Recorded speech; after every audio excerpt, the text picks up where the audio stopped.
Hello everyone. Last time मैंने 2 videos upload किए थे एसएफएम से रिलेटेड। होप वो वीडियोस आप लोगों के लिए यूज़फुल रहे होंगे। आज हम लोग नया एक चैप्टर पढ़ेंगे स्ट्रैटेजिक फाइनेंशियल मैनेजमेंट का, जो चैप्टर का नाम है वर्किंग कैपिटल फाइनेंस। ये जो चैप्टर है ये हमने एसवाई में भी पढ़ा है, बट इसके अंदर हमने सिर्फ वर्किंग कैपिटल पढ़ा है। ये जो वर्किंग कैपिटल फाइनेंस है, फाइनेंस से रिलेटेड हमने पढ़ाई इस साल करनी है। ये वीडियो अगर बैफ के बच्चे देख रहे हैं तो बैफ के बच्चों के लिए भी स्ट्रैटेजिक फाइनेंशियल मैनेजमेंट नहीं, लेकिन फाइनेंशियल मैनेजमेंट नाम के चैप्टर में है। और अगर बीएमएस के बच्चे देख रहे हैं तो बीएमएस के बच्चों के लिए वर्किंग कैपिटल फाइनेंस एसएफएम में एक एग्जाम में हर साल आता है। हर साल 15 मार्क्स का क्वेश्चन होता है, तो ये 15 मार्क्स के लिए बीएमएस के लिए भी यूजफुल रहेगा, बैफ के बच्चों के लिए भी ये यूजफुल रहेगा। अब वर्किंग कैपिटल जो है, ये चैप्टर में 2 पार्ट है। एक जो हम लोगों ने सेकेंड ईयर में पढ़ा हुआ है वर्किंग कैपिटल, हम लोगों को बीएमएस को एसवाई बीएमएस के लिए ये चैप्टर सेमेस्टर 3 में था, और एसवाई बैफ को ये चैप्टर सेमेस्टर 4 में था। बीएमएस ने अकाउंटिंग एंड मैनेजरियल डिसीजन करके एएमडी करके एक सब्जेक्ट था उनका, उसमें पढ़ा था, और बैफ के बच्चों ने मैनेजमेंट अकाउंटिंग में पढ़ा होगा ये सब्जेक्ट। ये chapter particular chapter management accounting में पढ़ा होगा। वेरएस वर्किंग कैपिटल का जो है ये चैप्टर, इसमें एक बड़ा सा फॉर्मेट होता है जहां पे हमें टोटल करंट असेट्स मिलते हैं। टोटल करंट असेट्स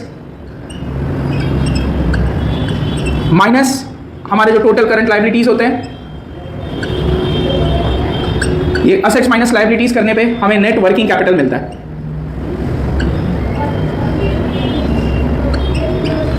रही बात, ये जो पार्ट है ये पार्ट एसवाई में पढ़ा है, लेकिन मैंने जैसे कि पहले ही बता दिया वर्किंग कैपिटल फाइनेंस के अंदर एक पार्ट वर्किंग कैपिटल जो हमने एसवाई में पढ़ा है उससे रिलेटेड है, और दूसरा पार्ट जो है वहां पे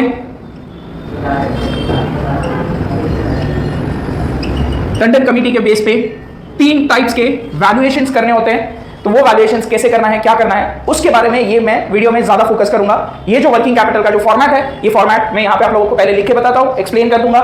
फिर हम लोग ये जो टंडन कमेटी से रिलेटेड क्वेश्चन एग्जाम में पूछा जाता है, मैं उसके ऊपर बाद में बात करूंगा। पहले वर्किंग कैपिटल का फॉर्मेट है, मैं वो पहले बता देता हूँ, आप लोगों को एक्सप्लेन कर देता हूँ। जैसे आप लोग देख सकते हैं, मैंने यहाँ पे वर्किंग कैपिटल का फॉर्मेट लिख के रखा हुआ है। वर्किंग कैपिटल का फॉर्मेट यहाँ पे भी मैंने एक्सप्लेन किया, total current assets minus total current liabilities, हमें नॉट नेट वर्किंग कैपिटल मिलेगा। अब यही चीज मैंने यहाँ पे फॉर्मेट लिख के दिया हुआ है, stock of work in progress plus stock of raw material plus stock of finish goods, debtors, cash and bank, ये सारे कुछ असेट्स हैं जो जिसे हम करंट असेट्स के नाम से जानते हैं। ये टोटल करेंगे, इसका कैलकुलेशंस करके फिर करंट लायबिलिटीज में क्रेडिटर्स आएगा, outstanding labour, outstanding expenses, overheads, वो तीनों का जो टोटल रहेगा उसे टोटल करंट लायबिलिटीज बोलेंगे। करंट असेट्स और करंट लायबिलिटीज का टोटल जो रहेगा उसे हम लोग नेट वर्किंग कैपिटल के नाम से जाना जाता है। अब नेट वर्किंग कैपिटल के बाद यहाँ पे ये जो टंडन कमेटी का जो कैलकुलेशन रहेगा वो आएगा, वो जैसा आएगा जब आएगा तब हम लोग उसके बारे में जानेंगे। लेकिन हम लोगों ने जब ज्यादातर सम्स जो ऑब्जर्व किए हैं, 2024 का पेपर हो, 2023 का पेपर हो, 2019 का पेपर हो, वहां पे स्टेटमेंट ऑफ वर्किंग कैपिटल बनाना भी जरूरी है, साथ में ये टंडन कमेटी के कैलकुलेशंस भी जरूरी है। तो हम लोगों को ये भी आना जरूरी है, साथ में ये जो 3 मेथड्स है वो भी हमें पूछे जाते हैं एग्जाम में। तो हम लोग ये वीडियो में ये फॉर्मेट प्लस ये टंडन कमेटी के जो 3 टाइप्स है उसको हम लोग आज देखेंगे। ये देखो आप लोग देख सकते हैं, ये आप लोगों का वर्किंग कैपिटल का अप्रैल 2024 का जो क्वेश्चन है, ये क्वेश्चन के अंदर मैंने आप लोगों को सारा डिटेल दिया हुआ है। सिद्धेश लिमिटेड का एक सम है, यहाँ पे कॉस्ट शीट का फॉर्मेट दिया हुआ है, सेलिंग प्राइस के परसेंटेज दिए हुए हैं, आप लोगों को एडिशनल इन्फॉर्मेशन है, और आप लोगों को करना क्या है। तो 2 चीज पूछी गई है, एक है working capital requirement of Siddhesh limited, तो ये working capital requirement of Siddhesh limited वो यहाँ से मिलेगा, और दूसरी चीज जो पूछी है maximum permissible banking finance as per Tandon committee, ये जो मैं आप लोगों को बोल रहा था इसके 3 पार्ट्स है। तो इसके मैक्सिमम परमिसिबल बैंक फाइनेंस के 3 टाइप के सम्स होते हैं। इन लोगों ने 3rd टाइप के लिए जो कोर करंट असेट्स 2,50,000 होंगे उसके बारे में इंफॉर्मेशन इन लोगों ने खुद ने दिया हुआ है। किस तरीके से सॉल्व करेंगे, कैसे करना है, वो मैं आप लोगों को एक्सप्लेन बाद में करूंगा। पहले हम लोग जो फर्स्ट पार्ट है आप लोगों के क्वेश्चन का ए पार्ट, वो मैं यहाँ पे आप लोगों को सॉल्व करके स्टेप बाय स्टेप सिखाऊंगा कैसे आप लोगों को सम सॉल्व करना है। तो हम लोग सबसे पहले मैंने ये फॉर्मेट लिख के रखा है, इन द बुक्स ऑफ हम लिखेंगे इन द बुक्स ऑफ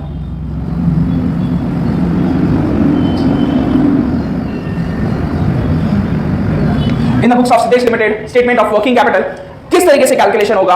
उसके लिए यहां पे देखो, सबसे पहले हमें परसेंटेज दिया हुआ है, हमें यहां पे पर यूनिट इन रुपीस चाहिए रहता है, हमें पर यूनिट इन रुपीस। तो हम लोग क्या करेंगे, ये क्या लिखा है, परसेंटेज ऑफ सेलिंग प्राइस, ये एडजस्टमेंट नंबर 10 में हम लोगों को दिखेगा हमारी सेलिंग प्राइस इज ₹15।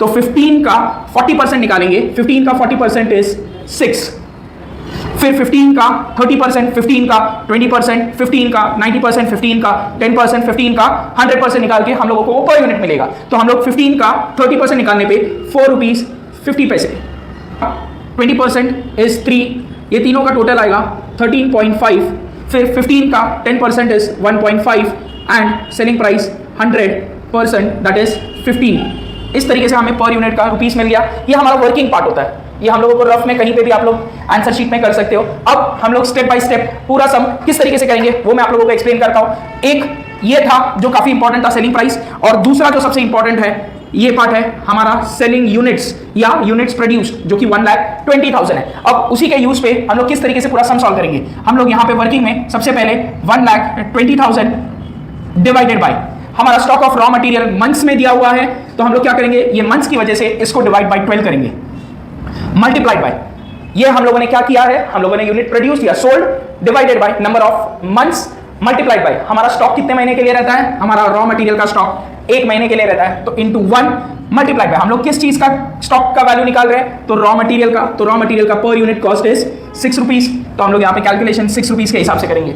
फिर जब वर्क इन प्रोग्रेस की बात आती है तो हम लोगों को वर्क इन प्रोग्रेस के लिए भी प्रोसेस सेम ही रहेगा, बस अब यहाँ पे मैं थोड़ा सा शॉर्टकट यूज करूंगा। 1,20,000 को 12 से डिवाइड करने पे 10,000 आता है, तो 10,000 इनटू आप लोगों का वर्क इन प्रोग्रेस का time period, work in progress का टाइम पीरियड भी 1 मंथ दिया गया है, तो हम लोग वर्क इन प्रोग्रेस में भी 1 मंथ इनटू हम लोग कैलकुलेशन कर रहे हैं रॉ मटेरियल का प्राइस 6 रुपीज है, तो यहाँ पे 6 इनटू 100%। रॉ मटेरियल हमेशा 100% ही यूज होता है, लेबर और ओवरहेड्स 50% यूज होता है, तो हम लोग इसका calculation 10,000 into 1 into because this is labour की वैल्यू इज 4 रुपीज 50 पैसे, तो 4.5 मल्टीप्लाइड बाई 50%, फिर 10,000 multiplied by 1 multiplied by overheads की वैल्यू इज 3, तो 3 इनटू 50%। इस तरीके से ये सब कैलकुलेशन हो गया। फिर आते हैं फिनिश गुड्स पे, तो फिनिश गुड्स भी 10,000 into stock of finish goods is for 2 months, तो इनटू 2 इनटू हमेशा याद रखना है फिनिश गुड्स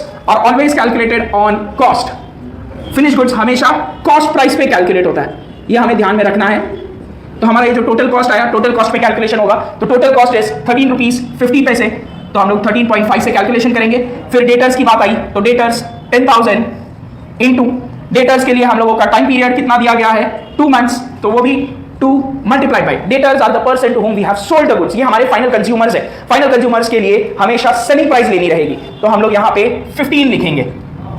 कोई क्रेडिट कोई सेल्स जो है हमारा कैश सेल्स नहीं है, इसके लिए पूरा का पूरा ये यहाँ पे आया। अगर कोई एडजस्टमेंट दिया हुआ है, जैसे कि यहाँ पे परचेज के लिए दिया हुआ है, ये परचेज के लिए दिया हुआ है कैश ट्रांजैक्शन, तो वो अगर कैश ट्रांजैक्शन होता तो उतना परसेंटेज कम कर देते, तो 100 में से 20% कम कर देते। अगर समझो इधर लिखा रहता 20% ऑफ द परचेज की जगह पर sales will be for cash, तो हम लोग यहाँ पे डेटर्स के अंदर कैलकुलेशन करते वक्त इनटू 80% लिखते। कब? जब यहाँ पे 20% ऑफ परचेज की जगह पर सेल्स होता तो। लेकिन क्वेश्चन के अंदर ये इंफॉर्मेशन परचेजेस के लिए दिया है, तो हम लोग वो क्रेडिटर्स में यूज करेंगे। अभी फिलहाल उसका कोई यूज यहाँ पे नहीं है। रही बात कैश एंड बैंक की, तो कैश एंड बैंक में क्वेश्चन में ऑलरेडी दिया हुआ है कि वो 50,000 है, तो हम लोग उसकी वैल्यू डायरेक्टली 50,000 हमारे सोल्यूशन में लिख लेते हैं 50,000। ये रहा हमारा करंट असेट्स का टोटल, वो कैलकुलेशन अपन बाद में करेंगे।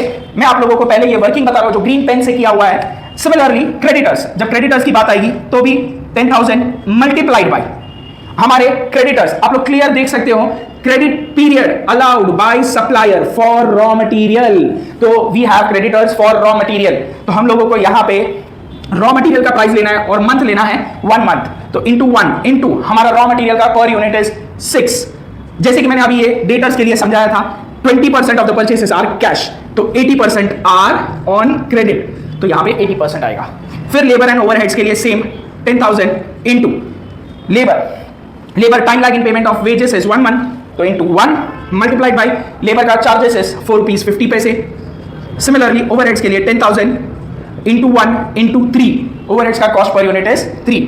तो अभी हम लोग क्या करेंगे, ये सारे कैलकुलेशंस कर लेंगे और हमारे टोटल करंट असेट्स और टोटल करंट लायबिलिटीज मिल जाएंगे। देख सकते हैं जैसे कि मैंने वर्किंग बनाई और वर्किंग बना के ये सारे आंसर्स हमें आए। ये सारे असेट्स का जो टोटल है वो हमारा टोटल करंट असेट हो गया, और ये सारी लायबिलिटीज का जो टोटल है वो हमारा करंट लायबिलिटीज हो गया। Current asset minus current liability will give you working capital. ये हमारा फर्स्ट पार्ट, हमारे क्वेश्चन का जो फर्स्ट पार्ट है वो हम लोग का यहाँ पे खत्म होता है। अब आते हैं हम लोग इंपॉर्टेंट पार्ट पे, जो आप लोगों ने अभी तक पढ़ाई नहीं किया है। आप लोगों ने आज तक कभी ये चीज पहले कभी नहीं पढ़ी थी, ये वाली चीज आप लोगों ने एसवाई में पढ़ी थी। जब भी मैंने ये वीडियो स्टार्ट किया था तब भी मैंने बताया, एसवाई बीएमएस के बच्चों ने इसे सेमेस्टर 3 में पढ़ा था, ये वर्किंग कैपिटल वाला, और एसवाई बैक के बच्चों ने सेमेस्टर 4 में पढ़ा था। अब हम लोग को जो करना है, ये टंडन कमेटी वाला जो सेकंड पार्ट, वो मैं आप लोगों को एक्सप्लेन कर देता हूं। एक्सप्लेन करने के लिए यहाँ पे 3 टाइप्स के सम्स है, वो 3 टाइप की फॉर्मूलाज मैं पहले लिख लेता हूँ, आप लोगों को बताता हूँ फिर उसका एक्सप्लेनेशन किस तरीके से हमें कैलकुलेशन करना है। जैसे कि आप लोग देख सकते हैं, ये फर्स्ट टाइप है, ये सेकंड टाइप है और ये थर्ड टाइप है।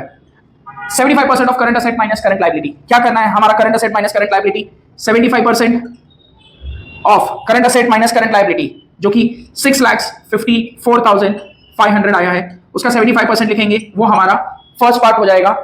जो आंसर है 6,54,500 इंटू 75% दैट इज 4,90,875। ये हमारा फर्स्ट पार्ट हो गया। सेकंड पार्ट के लिए हमें क्या लिखा है, 75% ऑफ करंट असेट्स, यानी हमारा ये जो करंट असेट्स है, ये करंट असेट्स का 75% निकालना है। तो 75% ऑफ 7,77,500 जो भी आंसर आएगा उसको हमें करंट लायबिलिटीज जो कि 1,23,000 आया था, 1,23,000 से माइनस करना है, तो हमें हमारा सेकंड पार्ट ऑफ आंसर मिल जाएगा। तो 75% of 7,77,500 into 75% that is 5,83,125 minus 1,23,000 will give you 4,60,125। ये हो गया हमारा सेकंड पार्ट। थर्ड पार्ट के लिए हमें क्या करना है, 75% निकालना है करंट असेट का माइनस इसके अंदर से कोर करंट असेट जो कि हमें क्वेश्चन में दिया गया है, कोर करंट असेट इज 2,50,000। तो हमें क्या करना है, 75% of current assets that is 7,77,500 minus core current asset that is 2,50,000, उसमें से माइनस करेंगे current liabilities that is 1,23,000 minus 1,23,000। तो हमें क्या करना है, पहले ये दोनों को सब्ट्रैक्ट करेंगे फिर उसका 75% निकालेंगे। तो आंसर हमें आएगा 75% of 7,77,500 minus 2,50,000 that is 5,27,500 minus 1,23,000। अब हमें ये 5,27,500 का 75% निकालना है, तो वो आएगा 3,95,625 माइनस 1,23,000। तो हमें हमारा थर्ड पार्ट ऑफ आंसर मिल जाएगा 2,72,625। इस तरीके से हमारा ये थर्ड पार्ट खत्म होता है क्वेश्चन का, और ये पूरा करने पे हमें हमारे 15 मार्क्स मिल जाएंगे। कभी कभार ऐसा हो सकता है कि यहाँ पे ये जो 2,50,000 डायरेक्ट फिगर दिया है उसकी जगह पर percentage of current asset they, percentage यानी 20%, 30% ऑफ करंट असेट। तो हमारा जो भी करंट असेट रहेगा उसका 20-25% will be of core current asset. समझो अगर इधर 7,77,000 है तो उसका 20% बोला है, तो हमें क्या करना है, 7,77,000 का 20% निकालेंगे, वो यहाँ पे कोर करंट असेट के तौर पे माइनस होगा, और ये माइनस जो 20% आया वो उसका 75% निकालेंगे, माइनस हमारा जो करंट असेट के अंदर से करंट लायबिलिटीज माइनस कर देंगे, और हमें हमारा फाइनल आंसर मिल जाएगा। इस तरीके से हमारा ये पूरा 15 मार्क्स का सम कंप्लीट होता है। बस ध्यान देना है डायरेक्ट परसेंटेज दिया हुआ है या डायरेक्ट अमाउंट दिया हुआ है, उसके बेस के ऊपर ये आप लोगों का टेंडेंट कमेटी का पार्ट कंप्लीट होता है। If you like this video please like, share and subscribe. Thank you.